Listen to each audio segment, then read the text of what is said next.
It's Saturday. Santee? Yeah. We both can't go through the door. Recede. Howdy everybody, it's BATJAC J.W. and it's Saturday morning and you're tuned in to J.W's Radio. My partner in crime, Santee. Howdy. We've been doing quite a few videos together. Absolutely. And it's been fun, and that train has no intentions of slowing down. Choo-choo. Yes. So, all right, let's see here. Shoutouts. Yeah, let's pull up this old smartphone thingy, whatever. I guess it's somewhat of a gift. I gotta admit. Yeah. It does help. I like the fact that I'm able to pull something like this up and kind of, if there's interesting stuff to read off of here, I can include it. Adopting technology. Right. Trying to.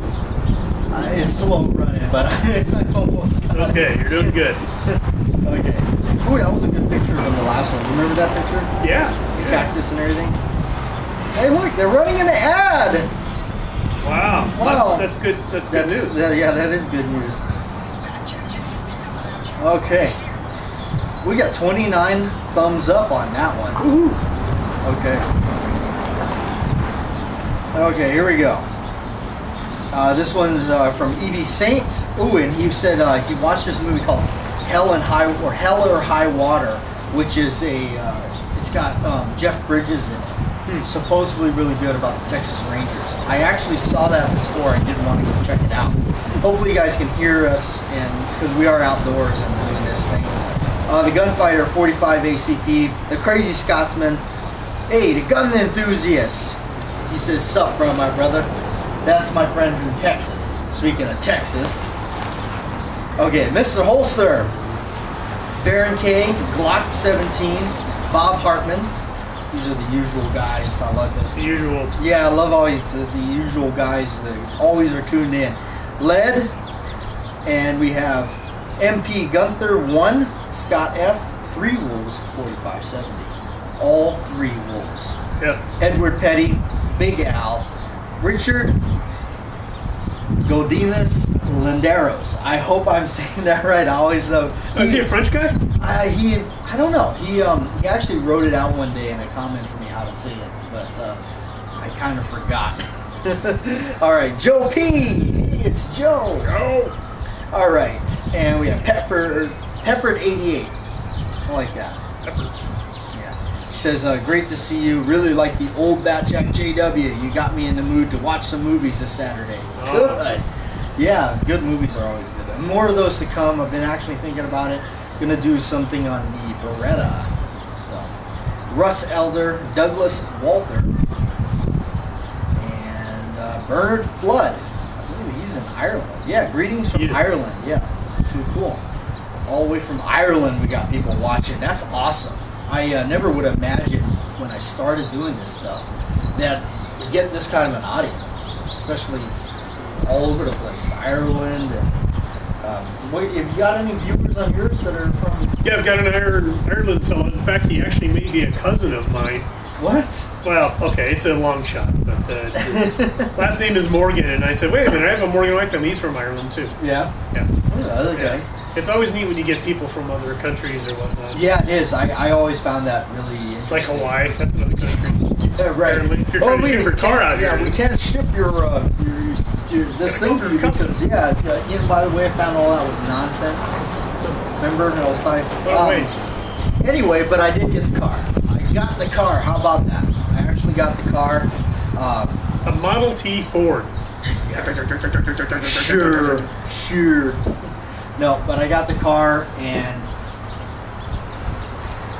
been driving around a little bit. Yep, it's good. Yeah. Did you go to a gun show, didn't you? I did. I went to a gun show. Big wonder. Yeah, been to a gun show. Interesting. I got some good stuff, but nobody was into haggling. Really? Nobody wanted to haggle, and and the prices were rigid, high. But I did get a couple things. Let's see. I got a Beretta 92 FS surplus magazine. Oh, very cool. So yeah, that was the guy gave me a good price, $15. I think that's about average for those. That wasn't like a screaming deal, but if any of you actually out there have a Beretta 92 FS or M9, or thinking about getting it, for some reason that gun, those magazines are like expensive. They're like $50 in some cases. Why? I don't know. Maybe because it's Italian. Sorry. Hopefully I'm not offending anybody who's Italian. But Too late for that. no, it's a good gun, but the magazines are expensive, and it's like they're expensive, but they're like, you're like, why? It's not like that elaborate. But no, I got a good surplus magazine. I got a World War II dummy grenade. Oh yeah, that's right. Yeah, I saw that picture. Yeah, the old pineapple style. And the cool thing is, because it's an old original one, the textured whatever those lumps that they put on them, the cross sections, right? They're really raised. They're like, it's really, I don't know. There's something different about those versus the ones you can get now. Something's changed. Isn't the idea for that they break into the shrapnel? Yeah, pieces? that was the idea, and I think that it wasn't doing that exactly, so they kind of discontinued it, and they went with something else. They stopped doing the cross sections, and they started putting the smooth. Yeah, but you know what? Also, I heard it gave soldiers something to grip to when they threw the thing. Yeah, I wish that was a good thing. You probably don't want to go. Right. You better run. Or a Woody Harrelson in Thin Red Line. Is that, wait, Thin Red Line? Yeah. Is that it? Where he pulls the pin on the grenade and then leaves the grenade in his belt? Yeah. Yeah, that was like, I don't know what is about that scene, but he's like, oh, I blew my butt off. Horrible way to go. That was blown bad. up by your own grenade. Wow. Yeah. So I got that. We got to use that as skit. We got to do something with that. Okay. So we got to do something with that. That'll be good. You probably see that in the thumbnail, maybe. I don't know. Do you know what's interesting about the gun shows? But I remember going to them. I haven't been to one in a while because I always find the prices to be inflated quite a bit. You always think it's going to be like a really good deal, and sometimes they are. You've got some good deals, but by and large, just your simple things like the magazines, you just think it's going to be a better deal, and it's not. But they have really cool stuff like the MRE guy, the guy that's cooking, dried food and gives you a chance to sample it. I always think those are kind of neat. I'm not much of a survivalist, but I like to eat free food, so pretty good, those MREs. Yeah, they are. There's a guy online I saw the other day. I can't remember his name. Really sorry if you're watching, but that's what he does. Is he gets these MREs from like 1942. Oh yeah, I've seen that guy. And he eats them. Right. Yeah. And he's like, "Oh God, this is rancid. Oh, this is horrible." I worked with a guy that was a Vietnam vet, and he was telling me about this sea ration. It's ham and lima beans, but the people that were in Vietnam gave him a different name, and I can't repeat the name, but it's ham and something else, and I can't say the other part. But anyway, he told me, he says it's like probably the worst one out of all of them. And I'm watching that guy, and that guy, he's opening it up, and that's what he's got. He's got the ham and lima beans, opens it up as he couldn't even get through the whole can yet, and he's already going, oh, he goes, this has got to be the worst one. Yeah. Dumps it out, and it literally looked like it was already enjoyed. And then spit back up into the can. Oh. That's what it looked like. Yeah. But, yeah, I did see those are pretty bad. Interestingly enough, whenever he gets those little packets, like the coffee always seems to be okay. Yeah. But then he'll go to something like, oh, this cheese is starting to expand the can. Look, oh God, it smells really bad in my... Some of them, the can was like swelled. He ate. The reason I found it is one of the people saw that I did this thing with hardtack, and he apparently found some Civil War era hardtack, and he ate it.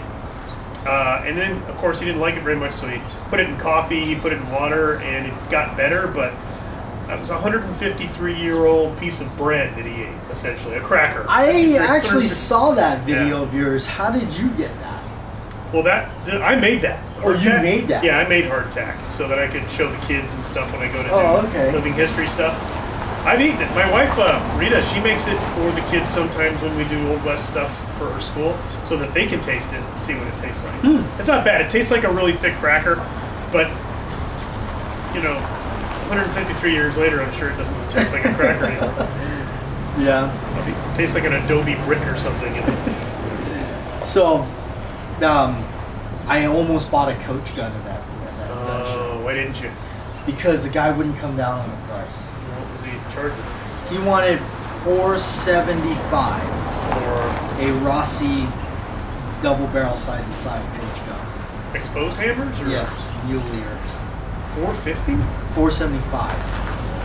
And he basically told me straight up before I could even ask to haggle, said he was selling it for somebody else.